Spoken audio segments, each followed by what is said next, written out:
Voilà, chers frères et sœurs, soyez abondamment bénis. Que la grâce de notre Seigneur soit avec vous.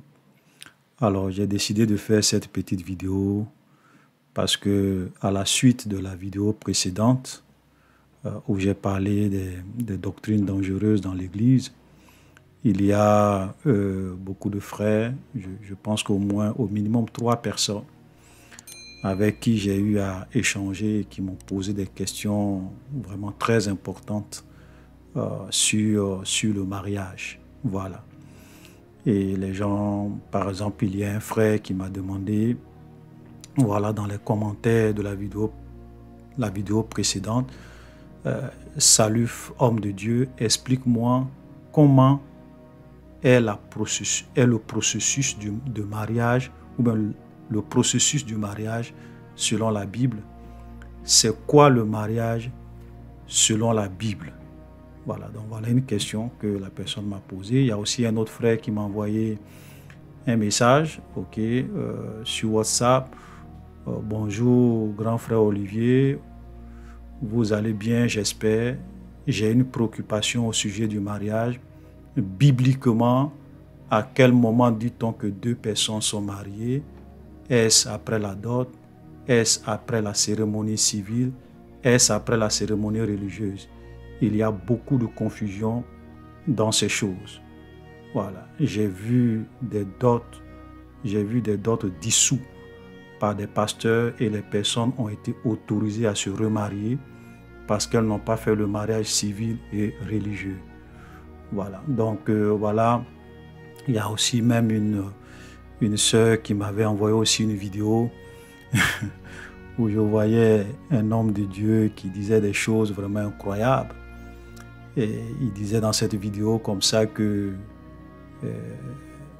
à partir du moment où l'homme s'en va voir les parents de la femme et que les parents donnent leur accord, ou bien les 2 familles donnent leur accord, ou bien le père prononce de sa bouche, le père de la jeune fille donne son accord pour le mariage, c'est fini, voilà. Ou bien même si le monsieur paye la dot, c'est fini. Il peut prendre sa femme et puis faire de sa femme ce qu'il veut parce que devant Dieu, ils sont mariés. Voilà. Un pasteur. Donc, quand j'ai vu tout ça, j'ai eu à cœur personnellement de vraiment faire une vidéo dédiée à cela pour essayer d'éclairer le peuple de Dieu parce que il y a tellement de confusion, tellement de divergence, tellement les gens disent tout et n'importe quoi. Et souvent, ça crée la confusion dans l'esprit de beaucoup de personnes. Voilà, il y a même des chrétiens aujourd'hui qui vivent en concubinage. Ils pensent qu'ils sont mariés devant Dieu. Et donc, dans cette petite vidéo, je vais essayer de vous expliquer dans les termes les plus simples, avec des exemples concrets, c'est quoi le mariage selon Dieu? Qu'est-ce que Dieu appelle mariage? À partir de quel moment, selon Dieu, un homme et une femme sont mariés? C'est très important. Parce que si vous violez les principes de Dieu, si vous violez la loi de Dieu, Satan peut avoir accès à votre vie et souvent vous détruire et créer des problèmes dans votre foyer. C'est pour cela que beaucoup de foyers chrétiens aujourd'hui souffrent et ont des problèmes. Pourquoi? Parce que si je veux prendre une image, c'est un peu comme si le diable avait un pied dans leur foyer. Les démons viennent danser dans leur salon parce qu'ils n'ont pas fait les choses selon Dieu. Donc c'est un sujet qui est très important. Donc aujourd'hui, normalement, j'avais dit qu'on allait continuer avec notre étude sur les attributs de Dieu. Ok, mais vous savez, souvent quand vous êtes un serviteur de Dieu, c'est pas vous qui vous conduisez vous-même, c'est le Saint-Esprit qui vous conduit, c'est l'Esprit de Dieu qui vous inspire des choses. Même ce matin, quand j'étais en train de prier, j'ai vraiment eu cette conviction que je devrais faire cette vidéo. Et même le terme, c'est pendant que je priais que j'ai reçu le processus du mariage selon Dieu. Donc, ce que je vais dire, c'est vraiment très sérieux. Parce que, donc, écoutez-moi attentivement. À partir de la vidéo prochaine, par la grâce de Dieu, si le Saint-Esprit le veut, on va continuer avec notre étude sur les attributs de Dieu. Mais ça, c'est un sujet qui est important. C'est pour cela que je veux faire une vidéo à part. J'aurais pu simplement faire une introduction dans la vidéo sur les attributs de Dieu, mais j'ai décidé de faire une vidéo à part pour éclairer le maximum de personnes. Pour ne pas que vous puissiez vivre dans l'erreur, dans le péché et penser que vous êtes en train de faire la volonté de Dieu. Voilà. Donc, les gens, souvent, quand les gens posent des questions très intéressantes. Donc, c'est quoi le mariage selon Dieu? Comme je le dis, je ne vais pas utiliser les gros mots. On va expliquer les choses simplement. Et je pense que vous allez comprendre. Il y a des gens qui vont vous dire que, par exemple, ça c'est une hérésie, des ouvriers trompeurs, des menteurs, des faux pasteurs qui viennent souvent vous dire que le mariage c'est le sexe. Voilà. Premièrement, le mariage c'est pas le sexe. Ça c'est un mensonge. Ok, comme on l'a déjà vu dans la vidéo précédente, la Bible dit que nous devons fuir la fornication. Et nous avons dit que la fornication, ce sont des rapports sexuels hors mariage. Ça, c'est la définition du dictionnaire Larousse qui te dit relation sexuelle hors mariage, péché de la chair. Ce n'est pas un dictionnaire chrétien, un dictionnaire païen qui te dit ça. Donc, si on te dit que la fornication, c'est toute relation sexuelle hors mariage, si le sexe est le mariage, de quoi parle le dictionnaire? Puisque à partir du moment où je couche avec une fille, on est marié. Donc, ça veut dire que la fornication n'a plus de sens, l'impudicité n'a plus de sens. Donc ça, c'est une doctrine de démon. Ce n'est pas de Dieu. Jamais dans la Bible, on a dit que le mariage, c'est le sexe. Et l'exemple que j'ai pris lorsque j'avais fait une vidéo sur ce sujet, j'ai dit, même quand vous prenez la Bible, les rois avaient des concubines et les rois avaient des femmes. Donc on pouvait dire que, par exemple, le roi Salomon a tel nombre de femmes, le roi Salomon a des concubines. Mais les concubines du roi, pourquoi on ne dit pas que les concubines du roi sont les femmes? Pourquoi on n'a jamais dit que les concubines du roi sont les femmes du roi? Jamais, parce que les concubines du roi, ce sont les femmes avec lesquelles le roi a eu des rapports sexuels. Mais on fait la différence entre une concubine et une femme. Voilà. Donc, vous savez, les gens peuvent vous tromper, mais la Bible est claire. Ça dit que si vous lisez la Bible sérieusement, vous allez voir des sujets très clairs là-dessus. Donc, le mariage n'a jamais été le sexe. Voilà. Donc, tous ceux qui vous disent que le mariage c'est le sexe, ce sont des faussaires, ce sont des ouvriers trompeurs, ce sont des gens qui veulent vous pousser à vivre dans le péché. Donc, j'ai dit cela parce qu'il faut que ça soit clair dans l'esprit des gens. Ça, c'est la première des choses que je voulais vraiment dire. Donc, il faut qu'on écarte de notre esprit toutes ces histoires de le fait que je couche avec une fille, elle devient ma femme. Bon, ça, c'est du n'importe quoi. Je pense qu'on a parlé un peu de tout ça la dernière fois. Alors, donc, il faut vraiment que les choses soient vraiment claires dans l'esprit des gens. Ensuite, c'est quoi le mariage?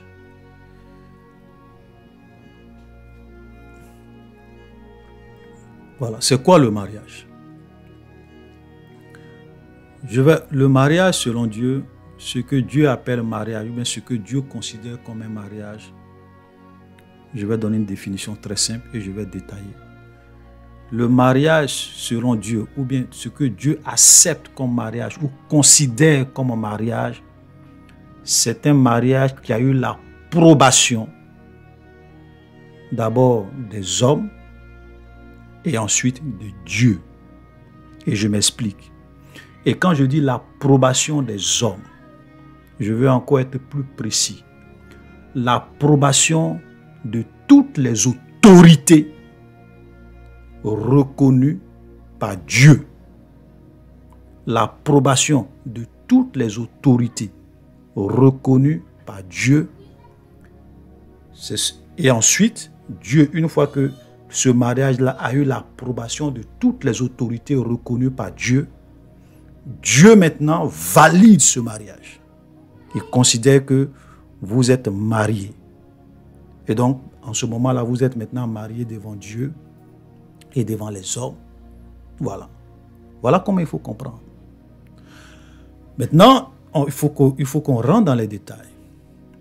Parce qu'il y a des gens, par exemple, qui vont vous dire, oui, si je paye la dot de la femme et que j'ai eu l'approbation de ses parents, j'ai eu l'approbation de son père, j'ai payé la dot, ses parents, bien les deux familles, j'ai eu l'approbation des deux familles, les deux familles sont d'accord, surtout la famille ou bien le père, ou bien les parents de la fille sont d'accord, comme cela a été fait pour le cas d'Isaac. Ok? Les gens disent, oui, tu peux faire de la femme ce que tu veux. Ça, c'est une erreur grave. Très grave. Pourquoi? Parce qu'au temps d'Abraham, les seules autorités qui étaient reconnues par Dieu, c'est l'autorité des parents. Ou bien la seule autorité qui était reconnue par Dieu dans le cadre du mariage, c'était l'autorité des parents, surtout l'autorité du père de la fille. Donc, quand Abraham a envoyé son serviteur pour aller prendre la femme d'Isaac, le père de Rebecca, voilà, le père de Rebecca, ou bien la famille de Rebecca a donné son accord. Et la fille aussi a donné son accord, parce que quand vous lisez Genèse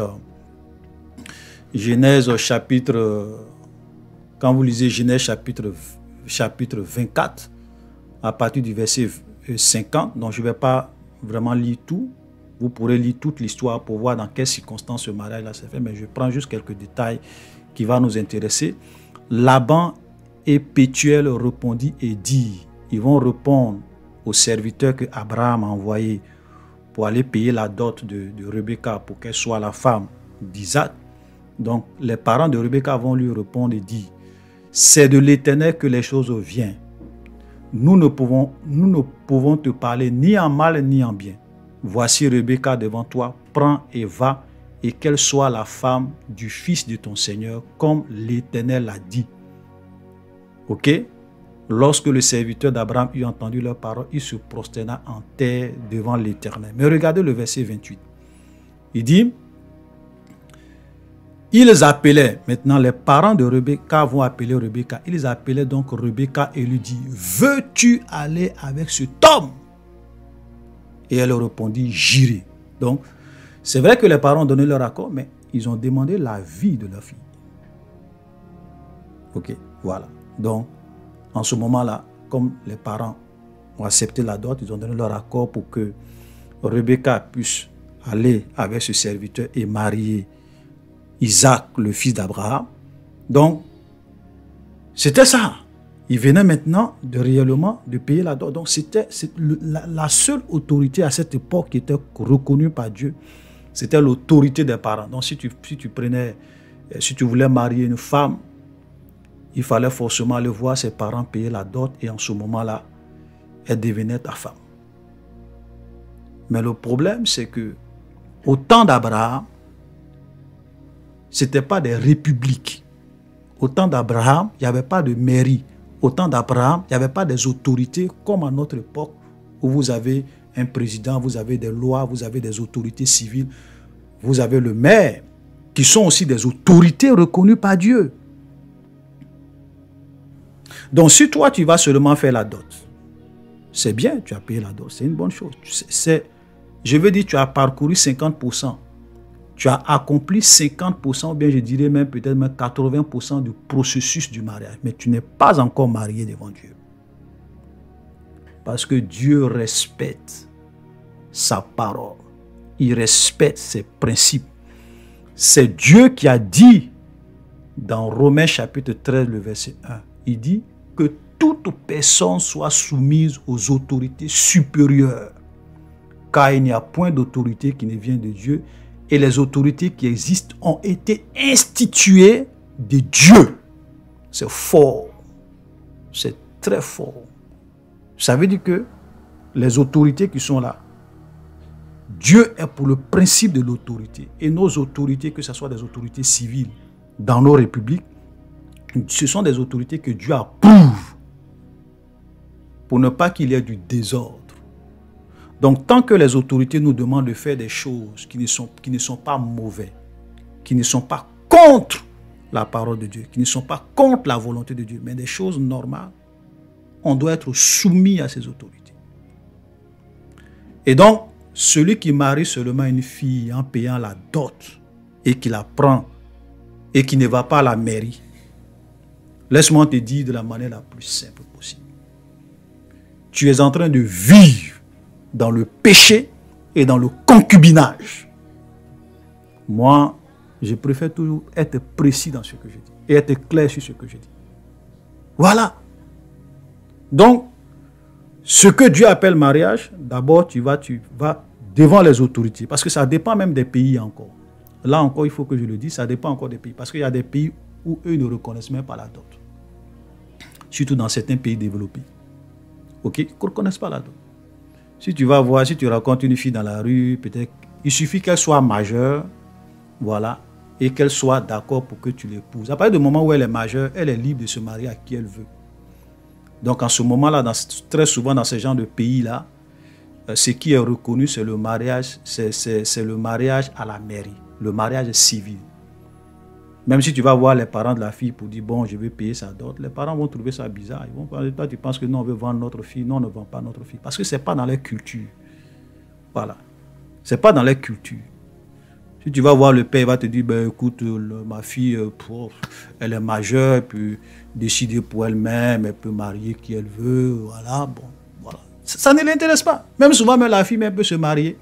Et puis après, appeler son père pour lui dire, oui, papa, vraiment, je me suis marié la semaine prochaine, je vais venir. Et puis bon, tu vas faire la connaissance de mon mari, on ne sait jamais. C'est comme ça chez eux. Parce que dans ces pays-là, les seules autorités qui sont reconnues par Dieu, ce sont les autorités civiles. Donc, si tu veux marier la personne, tu dois aller devant le maire et dire que tu veux prendre cette fille pour épouse. Elle aussi, elle va te dire qu'elle veut te prendre pour époux. Et on vous déclare mari et femme devant la loi. Et quand c'est comme ça, Dieu maintenant approuve ce mariage. Dieu met son cachet. Donc pour Dieu, vous êtes désormais mari et femme. Et ça, c'est le mariage selon Dieu dans certains pays. Maintenant, dans d'autres pays, ce n'est pas le cas. Surtout, par exemple, dans certaines tribus ou bien dans certains, par exemple, dans beaucoup de pays africains. Voilà. Les autorités civiles ne reconnaissent pas la dot comme un mariage. Je prends le cas de la Côte d'Ivoire. Les autorités civiles ne reconnaissent pas la dot comme un mariage. Donc, pour que Dieu, dans ce genre de pays-là, parce que tu vis dans un pays, hein, il faut être soumis aux autorités, il faut respecter les autorités. Donc, dans ce genre de situation, dans ce genre de pays où les autorités civiles ne reconnaissent pas la dot comme un mariage, Dieu vous déclare mari et femme lorsque vous avez respecté les autorités. Vous avez respecté l'autorité des parents. Ça veut dire que les parents ont donné leur accord, donc tu as payé la dot de la jeune fille, donc tu as fait déjà un premier pas. Voilà, puisque tu as respecté le premier groupe d'autorité qui est quoi? Qui sont les parents. Les parents ont donné leur accord, ou bien les deux familles ont donné leur accord. Tu as fait un premier pas. Mais tu ne dois pas t'arrêter là. Tu dois maintenant aller vers les autorités, le deuxième groupe d'autorités, les autorités civiles, et ensuite aller signer des papiers, déclarer devant eux que tu veux également marier cette femme. En ce moment-là, quand on vous déclare mari et femme à la mairie, et que les parents vous déclarent aussi mari et femme, puisque vous avez rempli les deux conditions, toutes les autorités reconnues par Dieu, auxquelles vous reconnaissez désormais comme mari et femme, en ce moment-là, Dieu met son cachet pour dire que vous êtes mariés. Frère, voilà la vérité. Toute autre considération n'est que illusion. Donc, vous pouvez vous convaincre vous-même.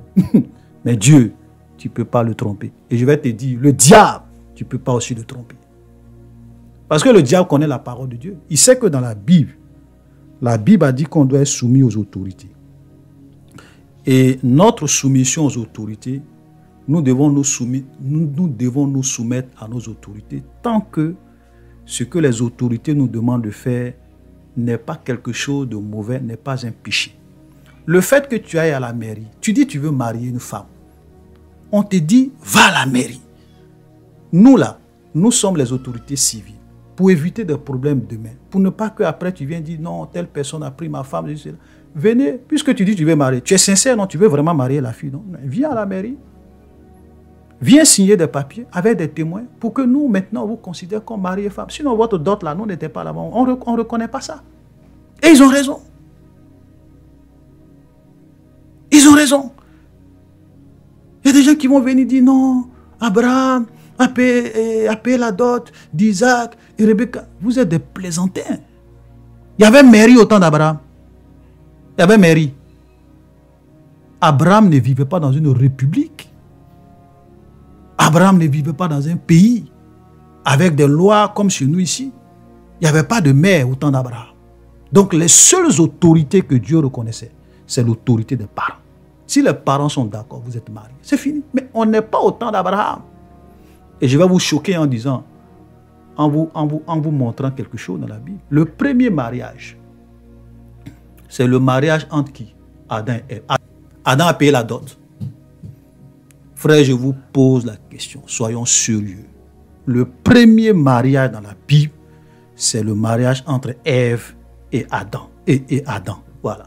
Entre Adam et Ève. C'est ça le premier mariage dans la Bible. Ce premier mariage-là, je vous pose la question et répondez-moi sincèrement. Est-ce que Adam a payé la dot de Ève à Dieu? Vous qui dites que non, le mariage c'est la dot. Le mariage peut être la dot si on est dans un royaume, on est dans une culture où il n'y a pas de mariage civil, il n'y a pas d'autorité. Peut-être c'est le roi qui est là. Et le roi, c'est le roi qui décide de la loi. Le roi dit, bon, dans mon royaume, pour éviter qu'il y ait des problèmes, il faut que tu payes la dot et que les parents de la jeune fille soient d'accord. S'ils sont d'accord en ce moment-là, moi, dans mon royaume, vous êtes considérés comme mari et femme. Demain, s'il y a un problème et que vous venez devant mes conseillers ou bien devant mes juges en tant que roi, ils pourront trancher. Ils pourront vous considérer comme mari et femme, c'est-à-dire qu'ils vont interroger les deux parents. Si les deux parents disent que oui, ils sont mariés, c'est fini. Ça, c'est dans un royaume. Mais ici, on n'est pas dans un royaume, on est dans des républiques avec des lois et des principes qu'il faut respecter. Abraham n'a pas payé de dot. Pourquoi? Parce que autant... Pardon, je dis maintenant Abraham. Adam n'a pas payé de dot. Pourquoi? Parce que au temps de Adam, la seule autorité qui était là, c'était Dieu lui-même. La seule autorité reconnue par Dieu lui-même, c'était Dieu lui-même. Voilà, si je peux m'exprimer ainsi. Voilà. Donc c'est Dieu lui-même qui a...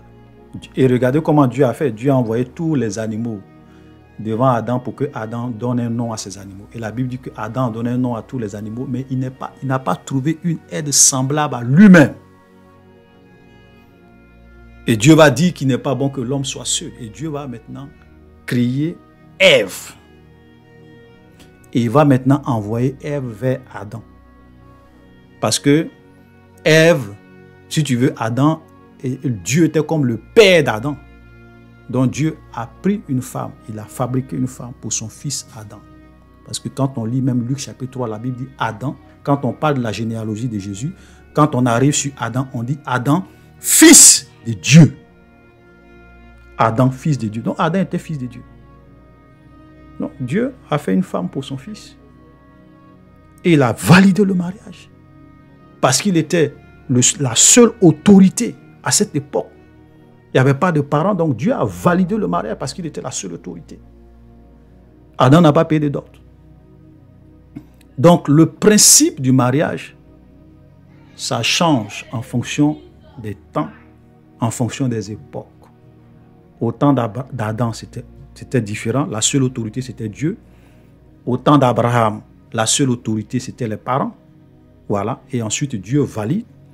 Nous, à notre époque, dans certains pays, vous avez deux groupes d'autorité, l'autorité des parents et l'autorité civile, l'autorité étatique qu'il faut respecter. Donc, je réponds en disant que le mariage selon Dieu, c'est le mariage qui a l'approbation des autorités légales et reconnues par Dieu. Voilà, c'est ce que Dieu appelle le mariage. Donc, vous vous mariez devant les hommes et devant Dieu. Devant les hommes, c'est-à-dire devant toutes les autorités légales reconnues par Dieu, et ensuite devant Dieu, puisque d'ailleurs, même quand vous êtes en train de faire votre mariage devant les hommes et devant les autorités légales, Dieu est là, il voit. Donc, quand vous finissez, il met son cachet. Il vous considère comme mari et femme. Donc, frère, je vous en prie, c'est un conseil que je vous donne. Ne vous laissez pas berner par les paroles de certains pasteurs qui viennent vous dire que dès que vous payez la dot de votre fiancée, vous pouvez la prendre, elle peut devenir votre femme et faire d'elle ce que vous voulez. C'est faux. Vous êtes dans l'illégalité, vous n'êtes pas marié. Le jour que le monsieur meurt, et on a eu vraiment souvent des cas comme ça, malheureux. C'est-à-dire que le monsieur, il a payé la dot de la femme. Il a commencé à vivre avec cette femme. Ils ont fait des enfants. Le jour qu'il est mort, puisque devant les autorités étatiques, devant l'État, on ne reconnaît pas la femme comme étant l'épouse du monsieur qui est décédé, elle ne pouvait pas aller se plaindre à la police, elle ne pouvait pas aller se plaindre au niveau de la justice. Lorsque les parents du monsieur, les oncles, les frères du monsieur sont venus prendre tous les biens du monsieur. Donc tous ces biens, ces entreprises, ces réalisations, ces projets, comme les enfants souvent n'étaient pas majeurs, la femme a tout perdu, elle est restée là avec ses enfants. Et souvent même des cas plus pires, les enfants après deviennent autre chose parce qu'ils ne peuvent plus aller à l'école, les oncles ont tout pris. La femme va aller se plaindre où? Si elle va à la justice, on va dire quoi? On dit, madame, où est votre acte de mariage? Qu'est-ce qui prouve que vous êtes réellement l'épouse de ce monsieur? Il n'y a pas d'acte de mariage. On dit, bon, on ne vous reconnaît pas comme mari et femme. L'État ne vous reconnaît pas. Donc, les frères du monsieur ont le droit. Parce qu'eux, au moins, quand on regarde leur nom, on sait qu'ils ont le même père, ils ont la même mère. Donc, on reconnaît que c'est leur frère qui est décédé. Donc, ils ont des liens de parenté. Donc, ils peuvent venir prendre tous les biens du monsieur. Et la femme est là. Et la femme est là. Elle a tout perdu. Il y a plein de cas comme ça. Moi, je ne sais pas pourquoi certains pasteurs, certains hommes de Dieu veulent compliquer la vie aux gens. Mariage à la mairie, là, je vais vous dire, mariage à la mairie, là. On n'a pas demandé de venir préparer pour que les gens viennent manger. On n'a pas demandé d'aller payer gâteau pour que les gens viennent couper, pour dire vive les maris. Ce n'est pas ça qu'on te demande. Ça là, Dieu s'en fout de ça. Ce que Dieu veut, prends ta femme, prends 2 témoins, allez-y signer les papiers rapidement à la mairie pour que vous soyez mariés, pour que votre État, l'État où vous vivez, puisse reconnaître que vous êtes mariés. Et puis c'est fini. On n'a pas dit de venir dépenser des millions. On ne t'a pas demandé ça. Est-ce que Dieu t'a demandé ça? Je ne sais pas. Elle a dit que tu t'en vas payer la dot. Tu as payé la dot. Souvent même, la dot même là, est plus chère. On te dit, va à la mairie, tu as payé juste quelques frais qui coûtent peut-être souvent quelques, je sais pas, quelques milliers de billets, quelques dizaines de milliers de billets de francs CFA, ou bien quelques dizaines de dollars, ou bien quelques dizaines d'euros. Et puis tu signes des papiers. Toi, tu n'es pas prêt. Ça veut dire que tu n'es pas sincère. Tu n'es pas sincère. Et Dieu va, ce mariage-là, comme je le dis, vous savez, vous pouvez vous tromper vous-même. Vous pouvez vivre dans l'illusion. Mais le diable, vous ne pouvez pas le tromper. Parce que le diable connaît la Bible. Il va aller devant Dieu, il va dire, Seigneur, voilà, ces 2 chrétiens-là, ils vivent en concubinage. Parce qu'on ne les reconnaît pas comme mari et femme. Ils n'ont pas respecté ta parole qui dit qu'on doit être soumis aux autorités. Ils n'ont pas respecté. Donc, ils ne sont pas mariés, ils vivent en concubinage. C'est très dangereux. Quand on voit des pasteurs qui viennent interpréter la parole de Dieu avec fantaisie pour conduire les chrétiens en erreur. Non, si tu payes la dot de la sœur, même si tu vis dans un pays, si tu payes, c'est la dot que Dieu reconnaît. Ce n'est pas la dot seulement que Dieu reconnaît. Il y a des pays où il n'y a pas de dot. Adam n'a pas payé la dot de Ève. Adam aurait pu payer la dot de Ève à Dieu. Ou bien, est-ce que les gens de l'Ancien Testament ne faisaient pas des sacrifices à Dieu? Ils bâtissaient des autels et puis font des sacrifices. Et puis le vent de Dieu vient, ça consume tout ça. Donc Adam aurait pu payer la dot sur un autel. Le vent de Dieu allait venir consumer cette dot-là. Arrêtez de tromper les gens. Parce que le mariage, c'est vraiment une question d'autorité. Voilà. Donc, faisons beaucoup attention. Je suis revenu sur ça. Je ne veux pas que la vidéo soit longue. Je suis revenu sur ça pour essayer de vous expliquer. Frères, soyons dans la légalité. Soyons, quand vous êtes dans un pays et qu'il y a des lois qui sont là, et que ces lois-là ne sont pas contre la parole de Dieu, ces lois-là, ce n'est pas un péché qu'on vous demande de faire. Ces lois-là, ce n'est pas quelque chose de mauvais qu'on vous demande de faire. Respectez les lois de vos nations et de vos pays. Si devant les autorités étatiques, on vous demande d'aller vous marier à la mairie pour qu'on reconnaisse que vous êtes mari et femme, la Bible dit qu'on doit être soumis aux autorités. Donc allez-y à la mairie, mariez-vous. Allez-y aussi devant les parents, payez la dot pour que les parents donnent leur accord, voilà, pour que votre mariage soit béni. Donc respectez toute la procédure pour que vous soyez bénis et épanouis dans votre foyer. Sinon le diable va venir mettre sa main dans votre foyer. Satan, il est dans les petits détails parce qu'il connaît la parole de Dieu. Et la Bible dit que le diable est l'accusateur des frères. C'est lui qui nous accuse devant Dieu. Ce moment-là, il dit Dieu, voilà tes enfants, tu leur dis qu'ils sont des chrétiens, ils respectent ta parole. Mais regarde ce foyer-là. Ils n'ont même pas respecté les autorités concernant le mariage. Ils vivent en concubinage. Et ils disent qu'ils ont payé leurs dons. Ce sont des païens. Et les démons viennent danser dans vos salons. Oui, les démons viennent danser dans vos salons. Parce que vous n'êtes pas dans la légalité. Faisons attention. Donc, je vais terminer par ce conseil-là que je veux donner à tout le monde.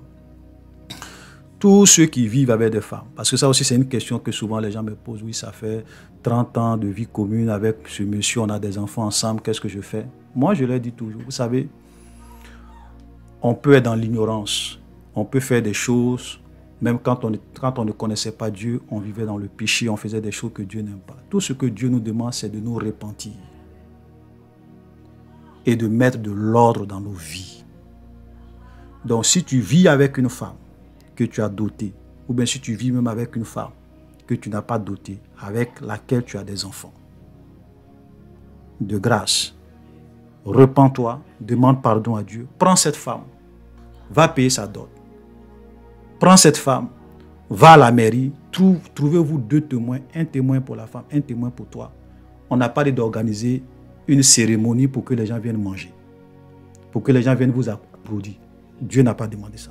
Prends cette femme avec 2 témoins, vous êtes 4, allez-y à la mairie, signez les papiers qu'il faut. Voilà, et vous êtes mariés devant Dieu et devant les hommes. Et quand c'est comme ça, Dieu va bénir votre relation. Il va bénir vos enfants. N'allez pas écouter les faux hommes de Dieu